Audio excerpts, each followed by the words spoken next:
Visakha steel ప్లాంట్లో liquid steel జోన్లో accident ఎందుకు జరిగింది? అసలు దానికి ప్రధాన కారణాలు ఏమై ఉంటాయంటారు? అంటే ఒకటి మీకు అక్కడ ఆపరేటింగ్ ప్రొసీజర్స్ అంటారు. అంటే ఇప్పుడు ద్రవ రూపంలో ఉన్న స్టీల్ బ్లాస్ట్ ఫర్నేస్ నుంచి ఈ స్టీల్ మెల్టింగ్ షాప్కి వస్తుంది. స్టీల్ మెల్టింగ్ షాప్ నుంచి కంటిన్యూయింగ్ కాస్టింగ్ డివిజన్ సిసిడికి వస్తుంది. సో ఈ స్టీల్ మెల్టింగ్ షాప్ ఎస్ఎంఎస్లో దాన్ని రకరకాల ప్రక్రియలు ఉంటాయి. మీకు ఉదాహరణకు అందులో ఏమైనా బబుల్స్ ఉన్నాయా ఆ ద్రవరూపంలో ఉన్న స్టీల్లో, లేకుంటే ఏమైనా పూర్తిగా ద్రవరూపం కానీ ఉన్నాయా, ఇవన్నీ వెన్నని చిలికినట్టు వాటిని పర్జింగ్ చేస్తారు.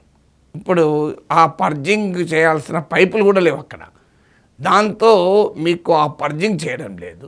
దీనికి తోడు గ్యాసెస్ ఉంటాయి, వాటిని డీగ్యాసిఫై తొలగించాలి, లేకపోతే కెమికల్ రియాక్షన్ వస్తుంది, లేదంటే ఇంప్యూరిటీస్ ఉంటాయి, వాటిని తొలగించాల్సి ఉంటుంది. తర్వాత అడిషన్స్ చేస్తారు ఆడ ఫెరో అలాయిస్తో, అలాగే మీకు లైమ్ స్టోన్తో, ఇలాంటి వాటితో మిక్స్ చేస్తారు.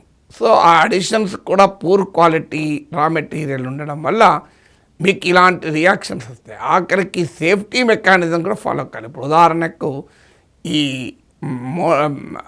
ఈ ద్రవ పదార్థంలో ఉన్న స్టీల్ మెల్టింగ్ షాప్ నుంచి కంటిన్యూయింగ్ కాస్టింగ్ డివిజన్కు లాడిల్స్లో వస్తుంది, బకెట్ లాగా. ఆ లాడిల్స్కు కనీసం మ్యాండేటరీ సేఫ్ కవర్ కూడా లేదు. అలాంటి పరిస్థితిలో ఉన్నారు. అందువల్ల ఈ కాస్ట్ కటింగ్లో భాగంగా మీకు స్టాండర్డ్ ఆపరేటింగ్ ప్రొసీజర్స్ను ఫాలో కాలేదు. తర్వాత మీకు ఆడ మ్యాన్ పవర్ను పూర్తిగా తగ్గించారు. నైపుణ్యం కలిగినటువంటి సీనియర్లు అందరూ రిటైర్ అయ్యారు. ఒకప్పుడు 3.2 మిలియన్ టన్ ప్రొడక్షన్ ఉన్నప్పుడు 18,000 మంది ఉద్యోగులు ఉండే. ఇప్పుడు కాస్త ప్రొడక్షన్ ఏమో 6.3 మిలియన్ టన్ డబుల్ అయింది, కానీ ఉద్యోగులేమో 8,800 తగ్గిపోయారు. సో స్కిల్డ్ మ్యాన్ పవరు, అనుభవం ఉన్న మ్యాన్ పవర్ను రిటైర్ అయితే రిక్రూట్మెంట్ లేదు.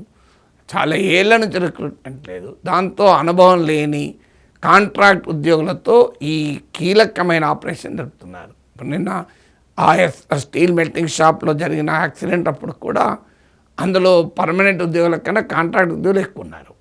సో దీనివల్ల ఏమవుతుందంటే వెరీ కాంప్లెక్స్ ఆపరేషన్స్ ఇవి. అక్కడ చాలా అనుభవం ఉండి నైపుణ్యం ఉన్న వాళ్ళు పనిచేయాలి, అలాంటి వాళ్ళు లేరు. కారణం ఏంటంటే పెద్ద ఎత్తున మ్యాన్ పవర్ను తగ్గించేస్తున్నారు.